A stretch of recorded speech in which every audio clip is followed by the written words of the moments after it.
How's it going, everybody? Bryan Alvarez here on Wrestling Observer Live. We are here every day, Monday through Friday, noon Pacific, 3 Eastern, Sundays, 3 Pacific, 6 Eastern. We got a lot to talk about here on the show today. Obviously tonight, the go-home edition of Raw for WrestleMania. We got a lot of matches on the show by Dave and I's count. Looks like we're going to have 17 WrestleMania matches. By the time all is said and done, I'm sure 3 or 4 of those will be on the pre-show, but you're still looking at a lot of matches there on that main show, which means some of those matches aren't going to get a lot of time, but they're going to get their WrestleMania moment. So we can talk about the lineup for Raw tonight. They actually have a lot of things planned for Raw, including Stephanie McMahon making an announcement. The announcement will pertain to the main event, and whatever they decide to call it, it's going to be something like winner takes all, even though as of this weekend it was not a winner-take-all match. I suppose that could have changed this afternoon. I forget some of the other taglines they had, but they'll explain it tonight, whatever this tagline means. So that's opening up the show, I believe, tonight, and a number of other matches as well.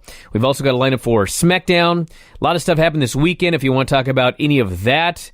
The G1 Supercard taking shape. We talked about that Friday, but we now have a new match, Bully Ray versus Juice Robinson, the IWGP US Champion, in a New York City street fight that's been added to the show.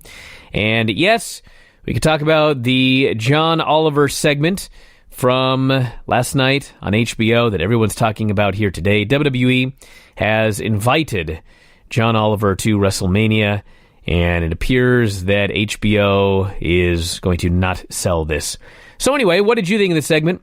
We can talk about it here when we come back from the break and so much more. If you want to call us here today, 844-411-5411 is the phone number, toll free, 844-411-5411. Text messages, 425-780-7566. Take your calls, emails, text messages. Michael, join us. All that good stuff. Back in a moment. Wrestling Observer Live.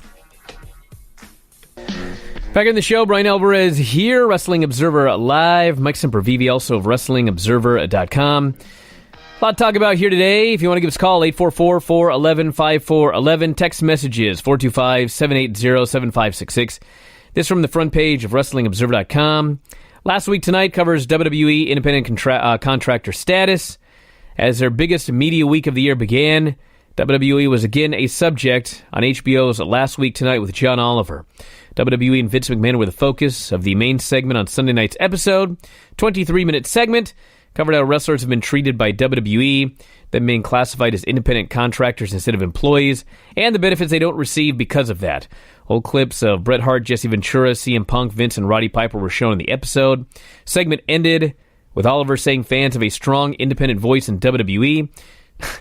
Oliver said Vince occasionally listens to them, bringing up Give Divas a Chance and WrestleMania being headlined by a women's match for the first time ever this year. Episode showed how fans have contributed to fundraising campaigns for healthcare and funeral expenses for wrestlers. Oliver said there's potentially an opportunity for fans to chant and make signs at WrestleMania about wanting WWE to pay for wrestlers' long-term healthcare or for them to be classified as employees. Their relationship with Saudi Arabia and the company going on with Crown Jewel was featured on 2 Last Week Tonight episodes in October 2018. And if you want to watch the segment, it is available on our website, WrestlingObserver.com.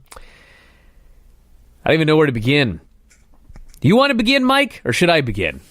Well, Bryan, I think you should begin at the beginning, but before we do that, let me ask you, because I care about your well-being at your advanced age here leading into... We'll discuss that later.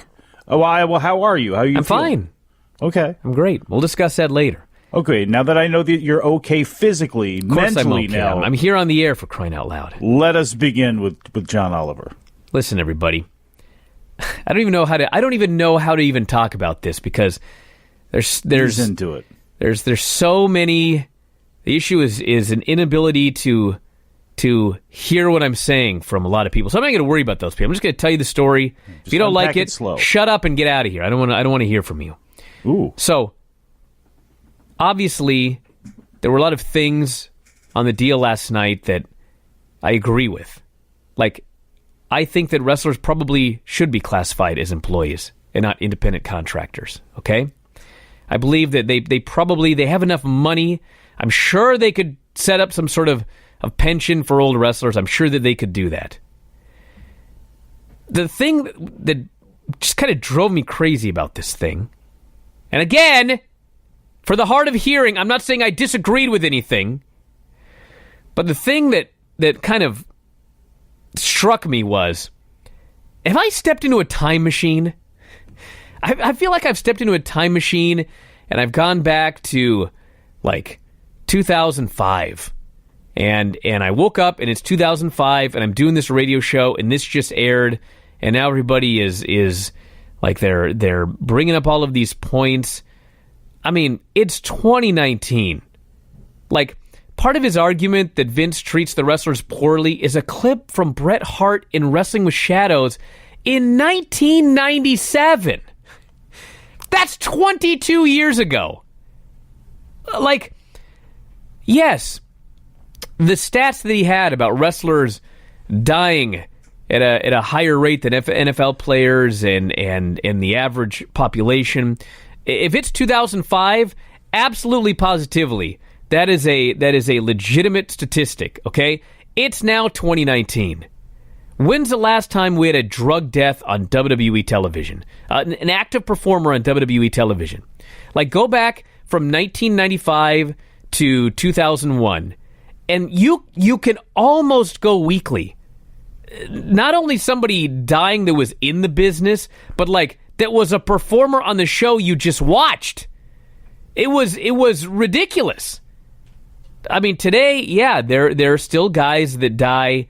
I mean, Randy Savage, yes, Randy Savage, I believe he died at 58 years old, okay? What in the world did that have to do with WWE and how they promote or take care of their talent in 2019? I mean, that guy lived the hardest life you can live, starting in the 70s and going through the 80s, and I'm sure if you watch Nitro, I mean, hard living in the 90s. And yes, he died at 58 years old or whatever, but what in the world does that have to do with WWE today? It has nothing to do with it. I mean, I'll be the first guy to tell you, the wellness policy that they have is absolutely not perfect. And there are a lot of loopholes, both in the wellness policy and if you look at like some of the part-timers. If you're a part-timer working for WWE, and listen, I'll flat out say, I'm not saying The Undertaker is on drugs, everybody, but Undertaker is a part-timer, okay? He's not going to be subject to the wellness policy. Just like other people that are working for WWE, also in an employment status. If you're an employee in WWE and you happen to wrestle occasionally, you're not subject to the wellness policy. There are loopholes here that should be closed. But if you look at the health and the wellness of the performers from the whenever, you can just pick Vince taking over in 80, 81, 82. If you look at the rise of Hulkamania and you look at the health and wellness of the performers from 1982 and 1983 up till 2006, 2007, it's totally different from 2008 through today. It's not perfect. It's 1,000 times better. The independent contractor thing. Yes, I believe that the wrestlers should be classified as independent contractors, but guess what? You think the government has never investigated WWE? You think they've never audited WWE? This has come up. I don't know why, but for whatever reason, every time this topic has come up, every time there's been an audit, investigation of any sort, nothing has changed.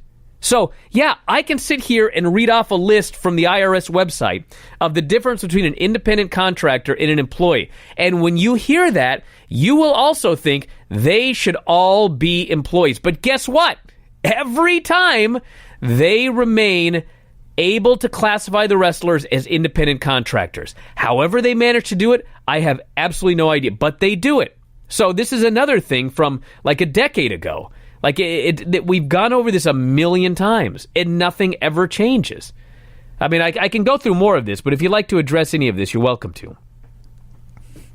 Well, just to add on to it, too, when they use somebody like King Kong Bundy's death, like... King Kong Bundy? When the hell did King Kong Bundy work in WWE last? Well, and the fact that, you know, at 61 years old, is that young? Yes, by today's terms, absolutely. When people are living to their 80s, which, you know, John Oliver points out at the end with the wrestling themed video that he does. But, I mean, I don't know what to say other than it's he's really good, and he's right, in my opinion, about a lot of it, and I understand what he's trying to do. But it is every mainstream deal like this that pops up, and it gets everybody riled up for a minute. Again, we can debate the points that are in it, like how these guys, slip through the cracks constantly, like you said, when they have been investigated, when people have looked at this and then have either looked the other way or whatever it is, where these guys are not classified as full employees.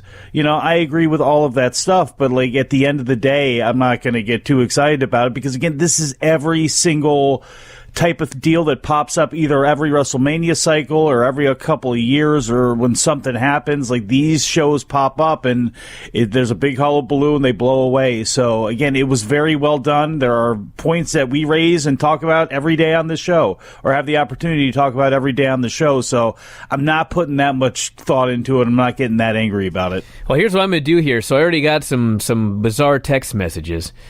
This person here says, defending WWE's wellness policy is a weird hill to die on, Bryan. All right, here's a number. 844-411-5411. I don't want to read your weird text messages. You call me, and you tell me why this is a weird hill to die on. If you want to be outraged about something, there is plenty of stuff to be outraged about. But you cannot, with a straight face, explain to me or anybody else that things are just as bad post-wellness policy as they were before. It is factually incorrect. It is not having lived through the era where I swear to God every day I woke up and the first thing I had to do was check to see if somebody had died. And I'm not joking. I'm not trying to be funny. This is absolutely, positively the case. You'd watch Nitro, there's a graphic. Somebody there that died that was on the show a week earlier. On a regular basis. All the time. Name the last current WWE superstar that was working on television that died. Name the last one. Back in a moment. Wrestling Observer Live. All right, two things here, then we're going to go to the phones. Number one, speaking of this piece feeling 20 years out of date. So, in 2009, Linda McMahon was running for Senate. And lo and behold, she begins to run for Senate, and all of a sudden the state of Connecticut audits WWE. And they were seeking to determine, among many things, whether WWE was misclassifying its wrestlers as independent contractors. She, of course, believed this was a politically motivated incident. Anyway, after 2 years of investigations, WWE was forced to pay $7,000 in, this is ironic, underpaid employment compensation. So this is for the actual employees. But, which they did under duress, by the way. Think about how much that company is worth. They were not deemed to have misclassified the wrestlers. This I guess would have been 2011, 2012. And here we are, 2019. And yes, I realize if 100 lawyers called into this show, if we had 100 attorneys on this line right now, and I went through every single one of them, and I asked them, do you believe that these wrestlers are employees or independent contractors? I would bet you 98 of them. I'll bet I could find 2, but I would bet 98 of them, and I may even be wrong. It could be all 100. They would all say that they should be employees. But it doesn't matter what they think. This company has been audited, and nothing has changed. They were deemed to have done nothing wrong with their classifications of the wrestlers. And one other quick thing. I will say, yes, the wellness policy is not perfect, okay? It's 1,000 times better now than it was in the 90s, and especially the 80s and 90s. But it's still not perfect, as I noted. This Tommaso Ciampa thing, Ciampa posted something on Twitter. Maybe I'll read the whole thing later, but his body is thrashed. Absolutely thrashed. And the idea that they knew that he had a bad neck, and they still called him up to the main roster and had him working regularly, and the next thing you know, he needs emergency neck surgery, that was a big faux pas on their part. That was a big mistake. It's not perfect, but it is much better, and that is an indisputable fact, that it is much better now than it was prior to this wellness policy, whatever holes might be in it. Yeah, they have one which, again, I know just... They have one that they enforce. But that's it, and you can talk about how they enforce it or anything like that, but... Like you said, there was a time where it was, and this wasn't just during the peak, it was afterwards, as other guys like Eddie Guerrero, after the fact, after the big boom period started to pass away, where it was daily and weekly, where it was, well, who's it going to be today? I wonder who's it going to be today? And that hasn't happened. That has slowed up. And again, there's a zillion things they could do. Maybe they should do whatever, but at least there's something. And it's not pointing out that it has helped somewhat, is not defending it in full. It's not, putting on a white cape for the WWE, but you have to say it has worked, and it doesn't stop. Again, WWE being wrong doesn't stop anything anyone from pointing out inaccuracies or where, you can you can say what you want about WWE, but like that is out of their control. Saudi Arabia is not as much out of their control. When it comes to how these guys are classified, like you said, you have to actually now look past WWE and look towards the regulations that, will let businesses treat employees in this fashion. Should also know this person says, if we substitute wrestler deaths with concussions and injuries, we have way more examples today. Are you out of your mind? Are you kidding me? Okay, listen. If you want to say that you feel that the concussion protocol that they have, the impact testing, is not perfect, I agree 100%. Sometimes, somebody gets a concussion on Monday and somehow they're cleared by the pay-per-view on Sunday. That's a little weird. But you know what? If they pass the impact testing, then they pass the impact testing. The issue is more the impact testing than WWE clearing them because they passed the tests that they've used for concussion management. In the 80s and 90s, there was no concussion protocol. You got a concussion and you wrestled the next day. Are you kidding me? Why do you think Bret Hart retired? He got a concussion and he kept wrestling.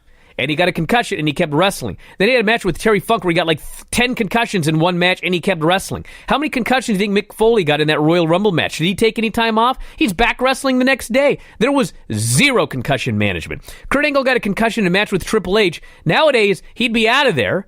He was knocked unconscious in the match. He kept wrestling. Yeah. I mean, it's... anyway, let's go to the phones. You're on the air. Hey, Brian. Hey, Mike. It's Edward from California. Yes. This whole thing is, I'll try not to take up too much time. This whole thing is really, it's just bizarre. I want to point out, I'm on your side, Brian, with the wellness policy, because, even, ex-employees that, despise WWE with a passion, for the most part, they can agree that their wellness policy for, at the very least, the last 10 years is one of the saving graces of the company. And hey, now that if you're somebody that is not in well with the company and you have a drug and alcohol problem long after you've left WWE, they will pay for your rehab, no questions asked. Oh yeah, for sure. And just two quick things. The first thing is I'm not surprised that, and I know you aren't either, that you're getting so much pushback from fans at WWE, because in the world we live in, people just like to topple the company, pick them down a peg no matter what. And I promise you, everyone that's talking to you right now and telling you, oh, but this and that, most of them in their minds, they're using CM Punk still as the definitive example of the quote unquote, failings of the wellness policy. That's what it feels like to me anyway. Well, if I want to thank you very much for the call. Listen, as I said before, and I gave you examples, if you want to pick apart things from the WWE wellness policy or anything that John Oliver talked about, and there's a valid point to what you're saying, that I'm fine with that. But to ignore facts and be angry just for the sake of being angry and not wanting to listen to reality, I don't know what to tell you. I mean, listen, if you're still bringing up, somebody else brought up here, the CM Punk deal, have things changed since the CM Punk deal? I don't know everything that really went down with CM Punk and Dr. Aman. I don't know, okay? All I know is it went to a jury trial, and CM Punk did not win. So, I don't know, again, I don't know what happened. I don't know Dr. Aman how negligent was or was he not? He obviously was not as negligent as CM Punk said that he was. So, like, to pick apart everything CM Punk said and use that as fuel to talk about how horribly WWE treated... He didn't win. They went to trial. He didn't win. So, I just don't know what to say. I don't know anything more about it, but I just know what happened. Well, and this is not really any excuse to not talk about it, but it's like anybody who's got a concussion protocol usually has their concussion protocol called out. In the NFL, anywhere where you need your guy to get back out there right away, or would really like them to get back out there right away, there's always going to be debate over this stuff, but they have taken some steps forward. There are legitimate doctors there. They've made great improvements, or they seemingly have made great improvements because they've got to cover their ass more. Now, again, you can point out things that they could be doing, that they should be doing, and you would probably be absolutely right with that. But again, to talk about this, I'm surprised. I thought we were going to end up talking about people getting outraged in advance for tonight's Raw, and I guess we'll probably be doing that tomorrow. But again, this is just something that it's hard for me to be too emotionally reactive over, to get too riled up over everybody else getting riled up, because we've seen these same exact types of stories in the same exact types of places pop up a million times, and then it'll all just blow away by the time Sunday night rolls around. I mean, listen, they popped Roman Reigns. Roman Reigns got popped by the wellness policy. They've put programs on hold. They've canceled programs because people got concussions. They've largely practically retired people because in fact they have retired people who have gotten too many concussions. Actually, Daniel Bryan technically was kept retired. Yes. Let's go to the phones. You're on the air. What's up? Hey, Bryan, Sitting Duck, a.k.a. Adam from Vancouver Island. Yes. You invited me to call you after my text message there. How All you right, doing? let's do it. You've been around a long time, too. Very long time. I'm what's known as an F4W veteran, as you will. So I'm right in front of me here. I'm looking at a Bloomberg article that says WWE stock today has slipped as much as 3%. Now, this is the kind of thing that I like to see after this pressure is applied to WWE. It doesn't matter that their wellness policy is better than it was before, and I mean you have eyeballs, so obviously you can see it was better than before. It's night and day, but still, it's not good enough, and that's what this discussion really should be about. Not what do you want them to do? Better than it was before. I want them to make things better for performers. I'm not. How? Give me some ideas. I'm not. Well, off-season is one that was laid out on the John Oliver program, and with the size of roster WWE has, that's something they could easily do. Okay. Have you ever heard, I mean, there are some wrestlers that think there should be an off-season, but I mean, have you heard wrestlers complain that, oh my God, I wish there was an off-season, I don't want to be working? I mean, is this at the top of the list? If I was worried about my spot and I wanted to be top of the food chain, no, I would never ask for an off-season. This is the kind of thing that maybe if they were unionized would almost be something that's forced upon them. Because I believe that both the company and the worker aren't going to want an off-season. They're going to want to make as much money as they can while the sun's shining. All right, well, hold on. Stand by, Sitting Duck. We're going to commercial. We'll be back in a moment. I'll wait through it. Stand by, Observer Live. Back in the show, Bryan Alvarez here, Wrestling Observer Live. Mike Sempervive, also of WrestlingObserver.com. By the way, I got to start off with this. A gigantic correction. CM Punk did win the lawsuit. It was a defamation of character lawsuit by WWE toward CM Punk. So there was no lawsuit on the CM Punk side about the treatment that he got from WWE. He received treatment, and he went on a podcast, and he explained everything that happened, and they disagreed with it. But the lawsuit was about defamation of character. Was he defaming Chris Amon by bringing him up in this podcast? And they ruled that he was not defaming him.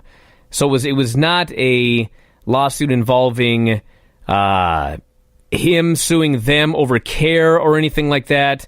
He got nothing out of it, if I recall correctly. But anyway, that's what happened there. Well, lost a lot of money on I was upside down and backwards. I apologize. Say lost a bunch of money on lawyers' bills and an incredible amount of money. Lost a bunch of money too. So I guess that there's that. But yeah. All right, let's go back to Sitting Duck. You were on the air. What's going on? How's it going, guys? No, I agree that the CM Punk example by Oliver was a little bit misaligned.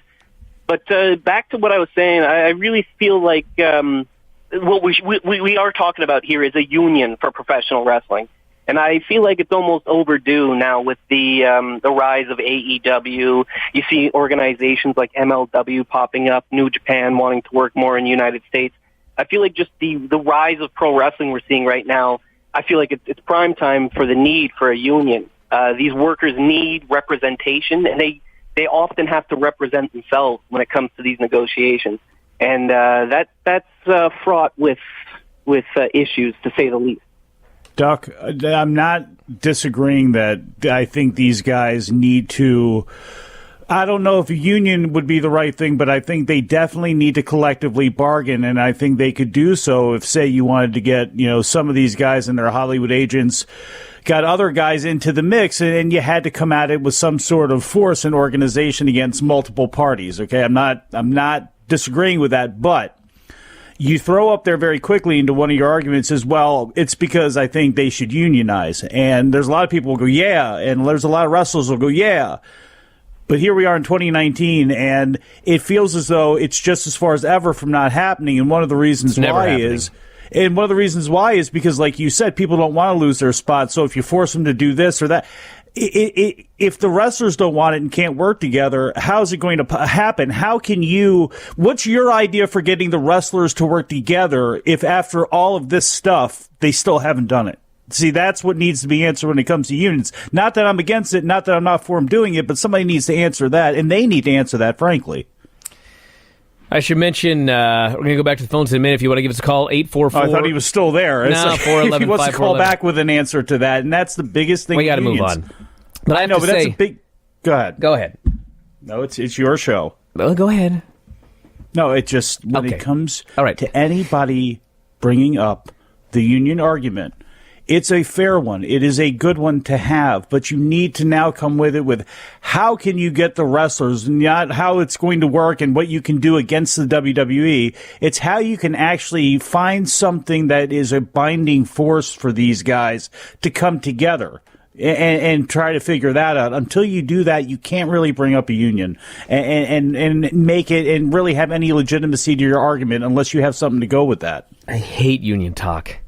It's never going to happen. You hate all talk anymore. No, it's just never going to happen. I mean, for 30 years I've been hearing union talk. It's never going to happen. And another thing last night, Oliver's talking about this giant monopoly that WWE is. And it's like, what are you talking about?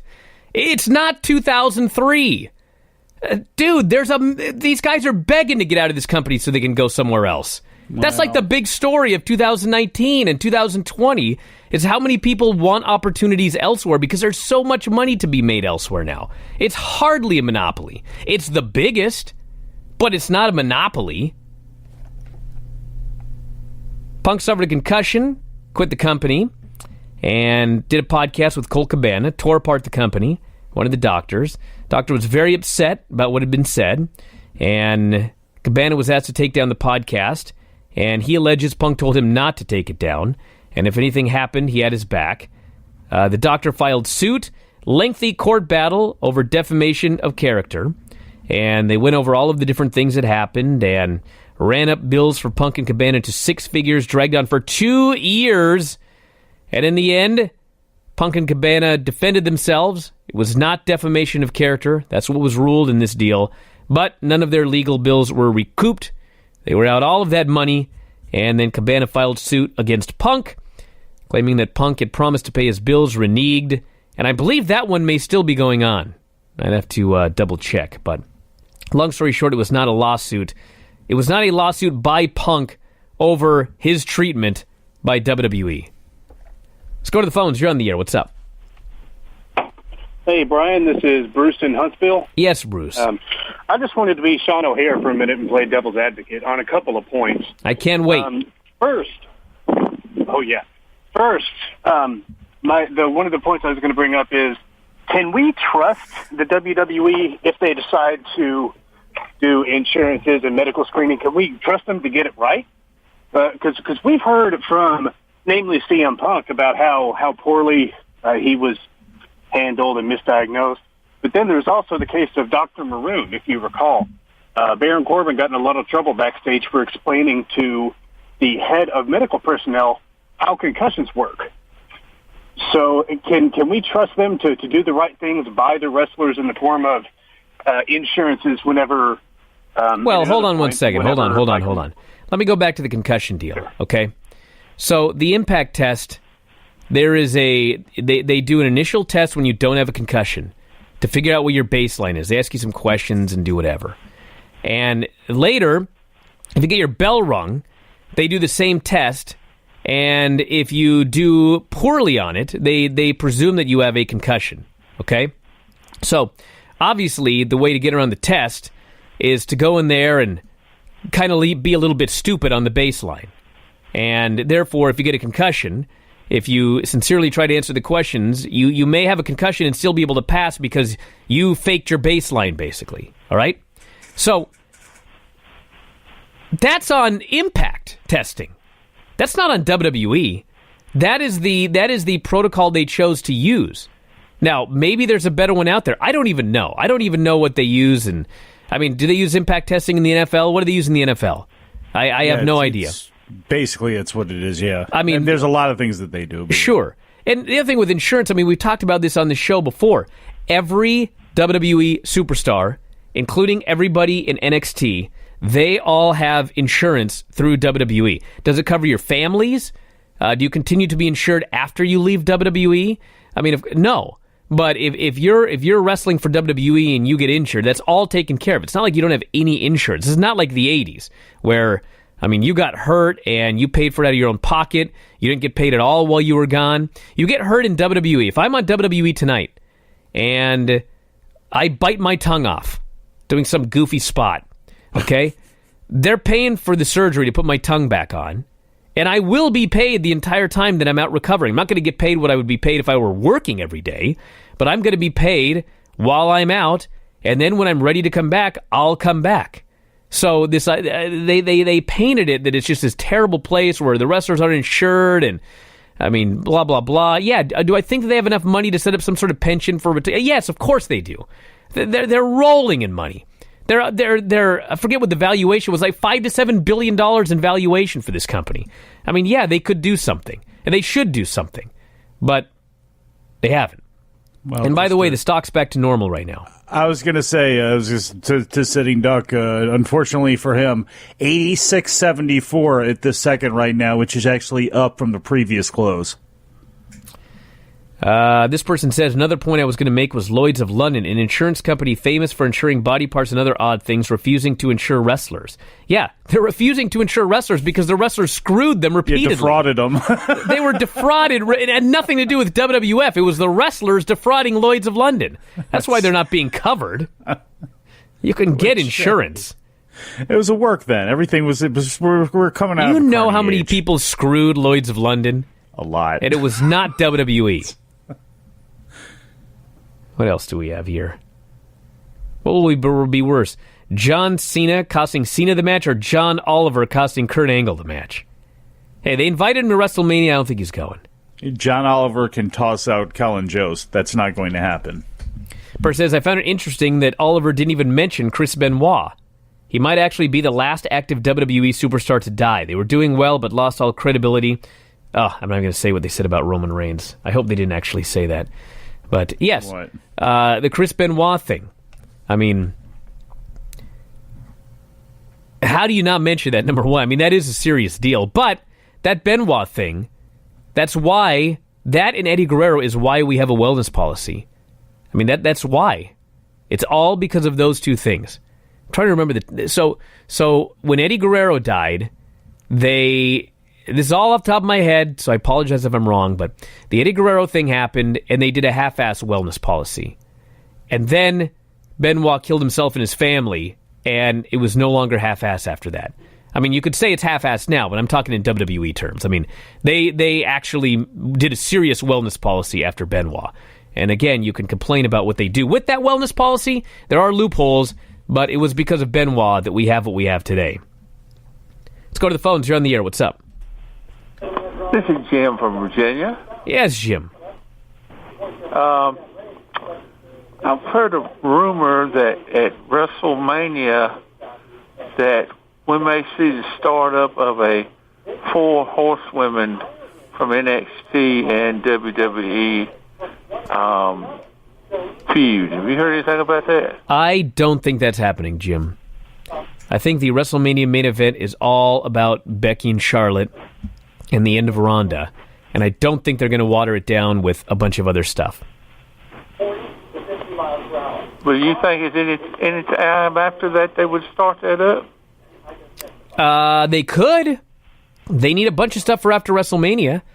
I mean, they've talked about it on and off for years, but they've essentially after WrestleMania. My feeling is that Ronda is going to be gone unless she stays one more month, and Becky will be on Raw and Charlotte will be on SmackDown, and then we got a superstar shakeup, and I presume they'll stay on separate brands for a while, and so I think they're going to keep them apart for another year and maybe do it again in next year's WrestleMania. They very well could do that.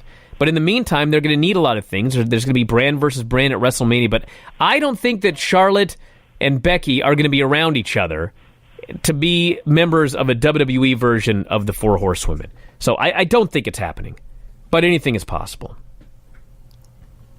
Can always tease something for later on down the line, and that wouldn't be the worst idea in the world if you did something like that, and either at some point in the week or something after WrestleMania or sometime in the near future, you just tease it because who knows what they're going to add to the schedule later on in the year, and I can still definitely see them adding some sort of special or some sort of full woman show. Let's see. A million questions. Do you think this John Oliver thing is going to make a change in how WWE treats their contracted talent? No, of course not. Nothing's going to change.